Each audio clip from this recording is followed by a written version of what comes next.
Me da gusto saludarles. Mi nombre es Carlos Eduardo Bermeo, estudiante del programa de Filosofía de la Universidad Católica del Norte.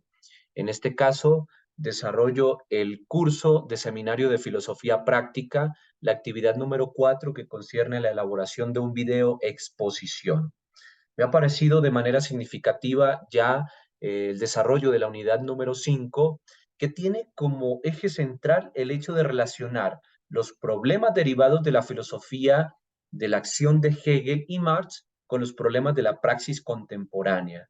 Considero que tomar estos postulados de estos dos grandes filósofos, Marx y Hegel, y relacionarlos con la utilidad y con la vigencia en nuestro tiempo dentro del contexto contemporáneo ha sido de gran utilidad para el desarrollo de mis competencias profesionales.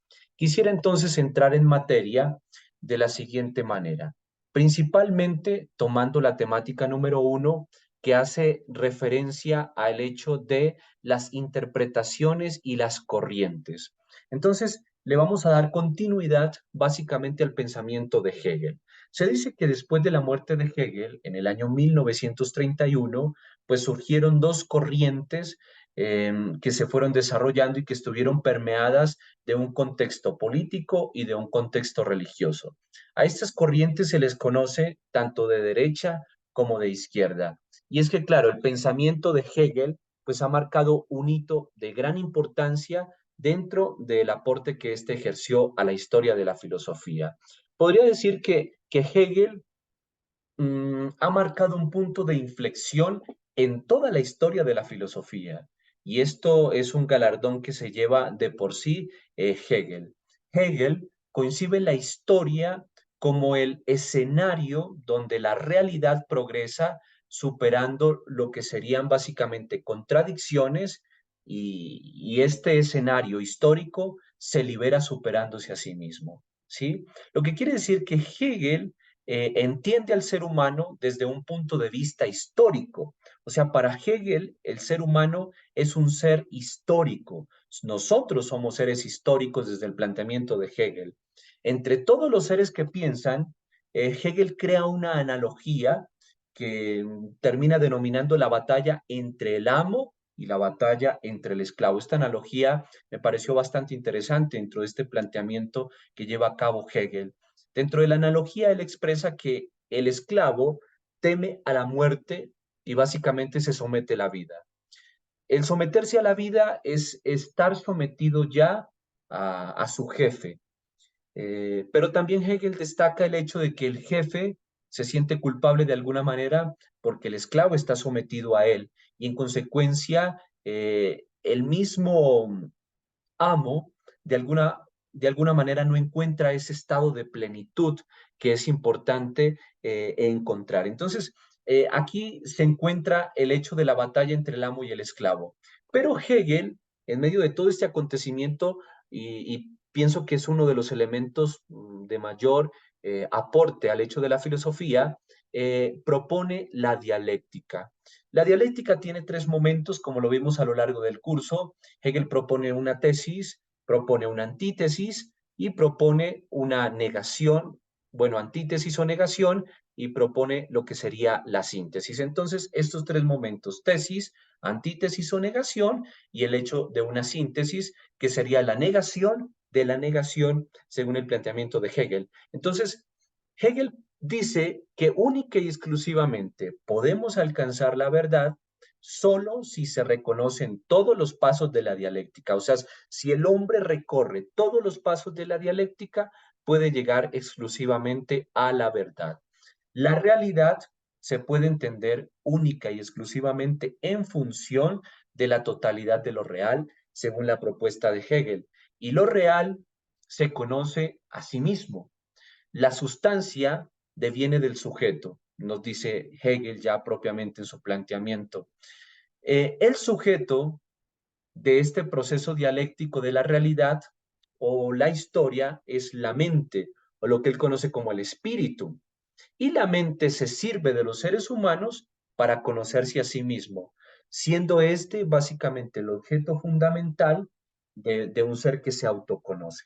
Entonces veamos cómo el planteamiento de Hegel, siendo un poco confuso, pero termina entregándonos herramientas fundamentales para la comprensión de la realidad. Ahora, no nos vayamos tan lejos, démosle continuidad al pensamiento de Marx. Karl Marx ha poseído o ha tenido grandes detractores a lo largo de la historia. Eh, Algunos lo ven como si fuera el Salvador, otros lo ven como si fuera un demonio, pero en consecuencia ha sido muy influyente su planteamiento dentro de la historia de la filosofía y dentro del desarrollo de la sociedad. Marx propone como obra cumbre lo que sería el Capital, que es bien conocida y es su obra maestra.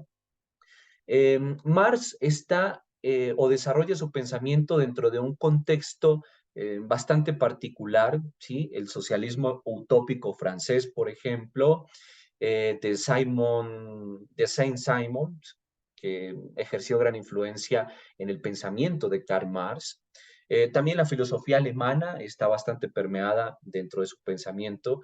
Hegel, eh, se conoce que Marx criticó bastantemente el pensamiento de Hegel, pero en consecuencia terminó tomando algunos aportes para el desarrollo de su pensamiento. Luego también Adam Smith, se puede decir que Adam Smith pues, es el creador o el padre del liberalismo económico, de quien de alguna manera se sirve para el desarrollo de su teoría. Vamos a decir que la filosofía de Marx es una filosofía netamente materialista, ¿sí? Se define, mm, sí, con un enfoque de filosofía netamente materialista.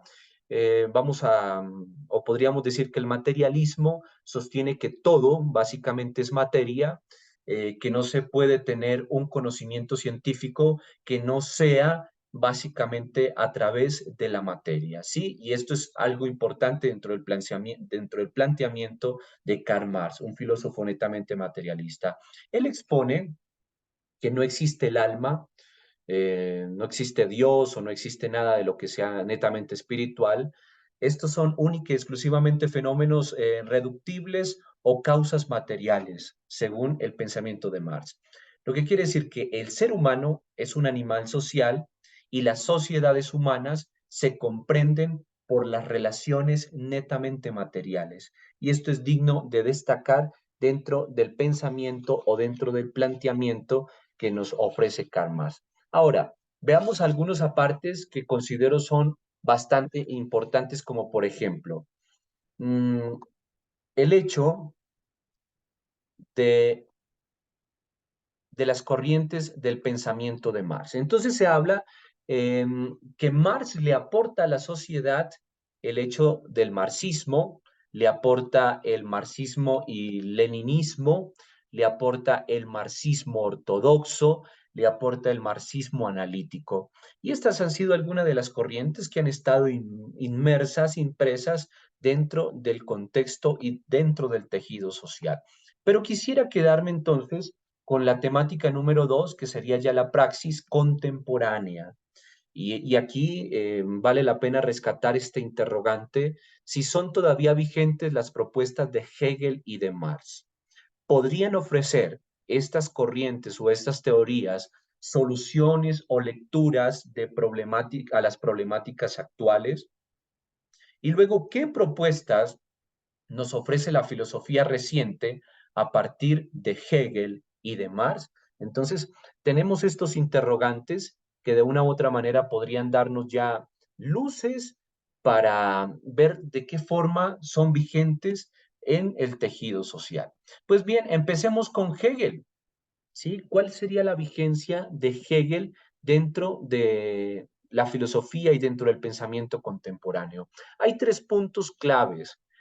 Primero, podríamos decir que el concepto de eticidad democrática provee las condiciones de posibilidad para que sea una razón pública la que dinamice la lógica de la democracia deliberativa.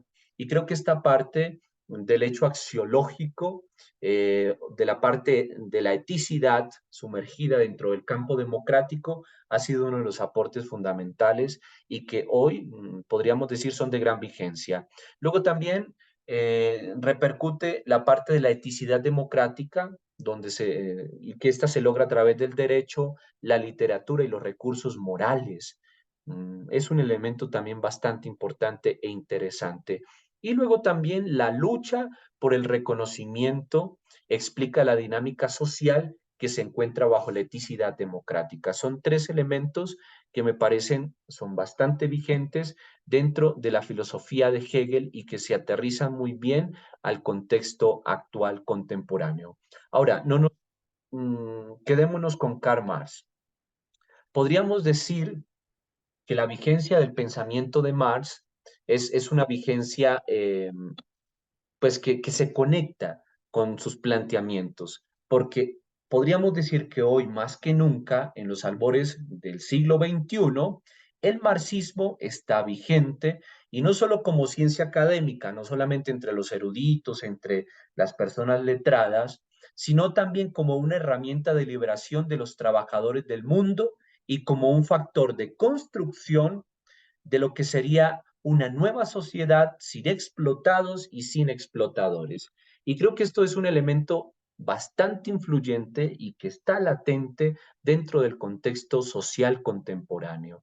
Marx luchó por la igualdad, por una sociedad sin explotados, por una sociedad sin explotadores. Y bueno, este contexto hoy se encuentra vigente en el pensamiento de muchas civilizaciones.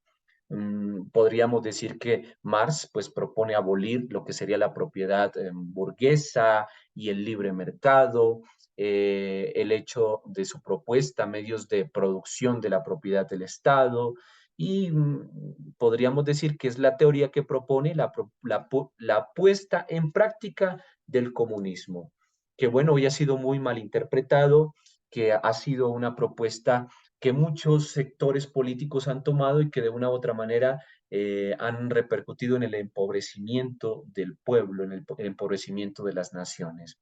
Pero vayamos al centro o a la sustancia del pensamiento de Marx. Le agradezco infinitamente por este espacio que me conceden y por poder compartir entonces mis propuestas, también mis aportes respecto al conocimiento que he obtenido a lo largo del curso.